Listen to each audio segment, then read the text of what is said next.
Hi, welcome to Whole Home Revival. My name is Stasia, and I'm so glad you're here. Grab a cup of tea and stay a little while. Welcome to our cozy home on a snow day.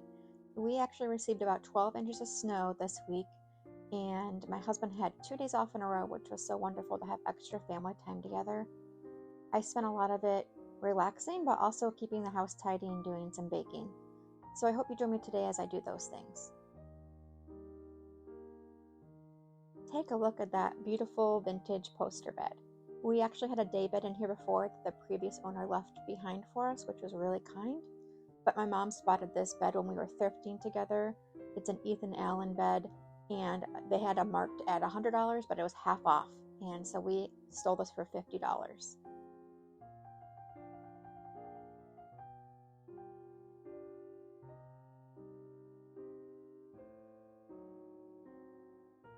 You may have remembered a few videos ago that I had asked if anyone had suggestions on how to clean these porcelain sinks, and I did some research and I did find something on Amazon. It was very affordable, maybe $5, and it's called the Pink Stuff, and it works really, really well.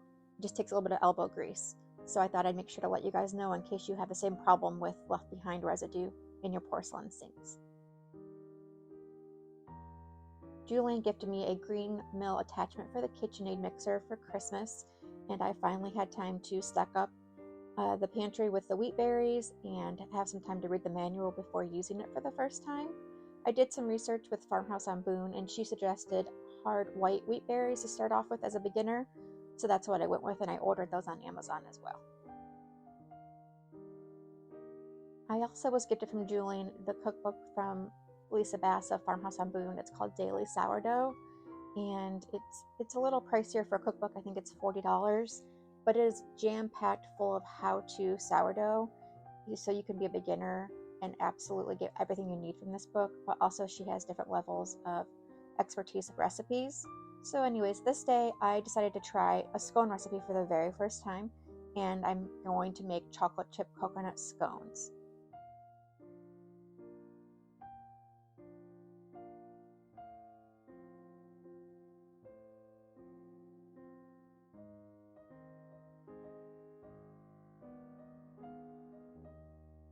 I really enjoy baking. It's one of my favorite things to do, actually, and it brings me a lot of comfort baking.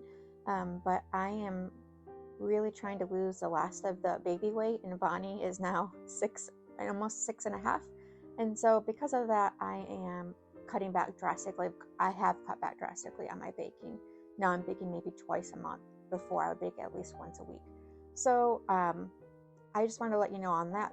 I have more information about my weight gain and loss journey over on my blog, and I'll link to that in the description box. But I have found a combination that works for me, and it's been really helpful. I needed something that was going to work and that was attainable, and I have been using Nourish Move Love, which is a YouTube channel. If you haven't heard of her, she's amazing. She has so many free workout videos, and you can do as little as 15 or 20 minutes a day, and it's an intense workout. So I've been doing that. I started off doing that 3 days a week, and now I'm up to doing it 5 days a week. And then I also fast, and so I'm fasting 16 hours a day from 3:30 p to 7:30 a, and I try to do that 2 to 3 times a week as well. And so with those two things and watching what I eat and how much I eat, I have been able to lose, well, almost 20 pounds in the last year, but I've really been working on the fitness part and the fasting for the last just over 2 months, and I was able to lose about 9 pounds in those 2 months. And I am, because of previous health diagnosis, I am on a steroid for life, and that started back in 2017, the year we were getting married, actually. And if you don't know anything about steroids, they increase your appetite, and it is hard to lose weight when you're on steroids. But my health needs it, and it's going to be forever. It's not going away. So I felt like for so long I gave up, and I just said, this is just how it's going to be. Even though I'm not happy with my weight, it is what it is. It's what I've been given. I have to be on the steroids. But in actuality, I can do something about it. And it may be hard at first, but it's attainable. And so I stopped complaining about it and actually started doing something about it. And that has really boosted my confidence a lot. So if you need some inspiration, check out Nourish Move Love. And just know it's never too late to try and make a difference in your health.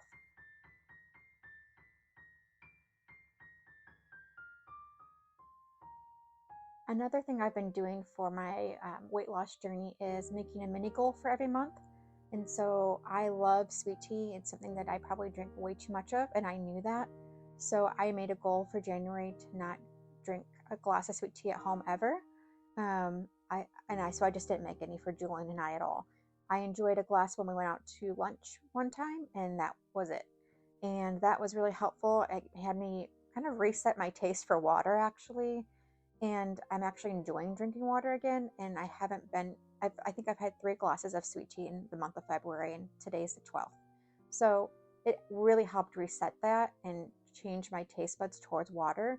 And now this month, I love bread and pasta all the time. But this month, I'm making a rule of I'm only having bread and pasta by lunchtime. If it's after lunch, then I'm eating it without the bread or pasta. So for instance, tonight we're having sloppy joes. I'm just going to be eating the meat, no bun for me. But if I'm having it for lunch tomorrow, I can have the leftovers with the bun. I think that helps because when we eat it like 7:30 and then I'm going to bed at 9:30, there's not much time to digest that food. And there's not much activity between finishing dinner and going to bed. So I think that's helpful.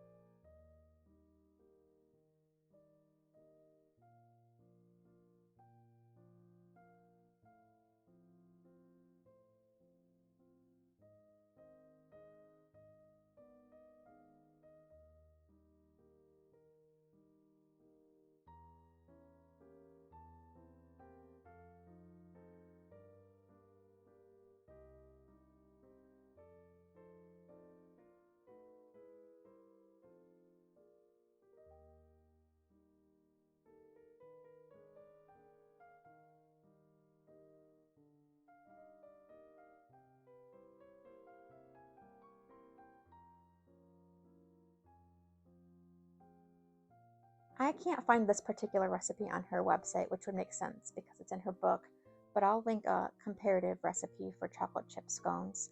These ones also obviously have the coconut in them and some maple syrup, so consider that if you decide to make the recipe.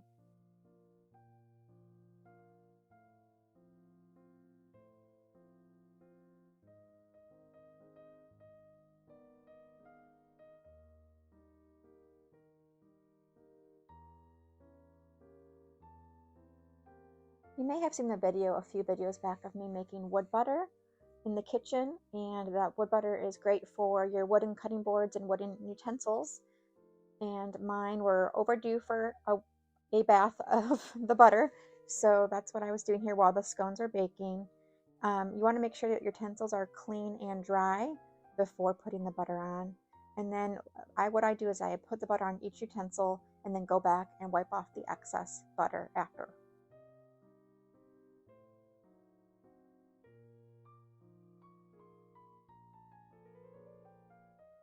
That little picture frame that you can see there on the wall by where I'm applying the wood butter, that is actually a framed cloth napkin. My in-laws gave me a couple treasures for Christmas that were hand-me-downs from their family. One of them being the set of napkins that my father-in-law's mother made. They're hand embroidered before she was married and had children. So we're talking, I think, like the 1930s. And they gave me a set of, I think, of 4 of them, and I decided to frame one and hang it in my kitchen.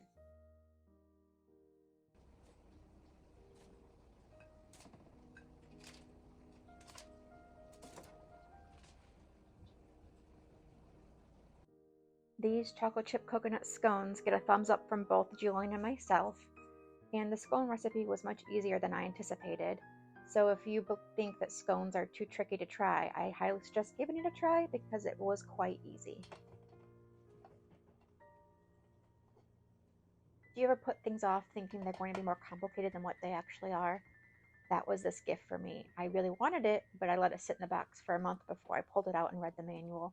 For some reason, it intimidated me, but it was quite simple after reading the manual and efficient.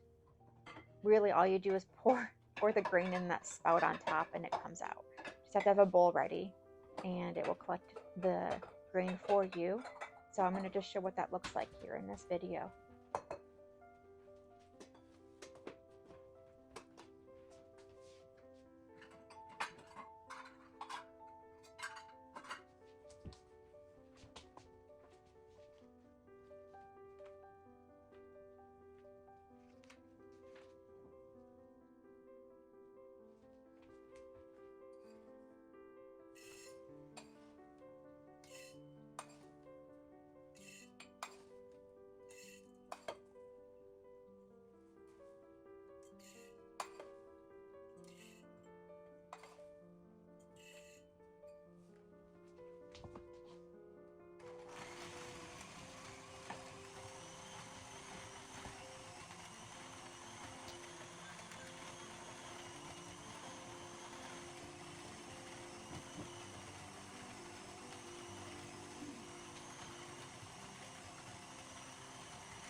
Thank you so much for watching. I am so glad you are here, and I hope you subscribe to be alerted for future videos.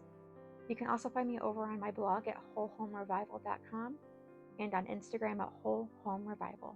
Have a lovely day.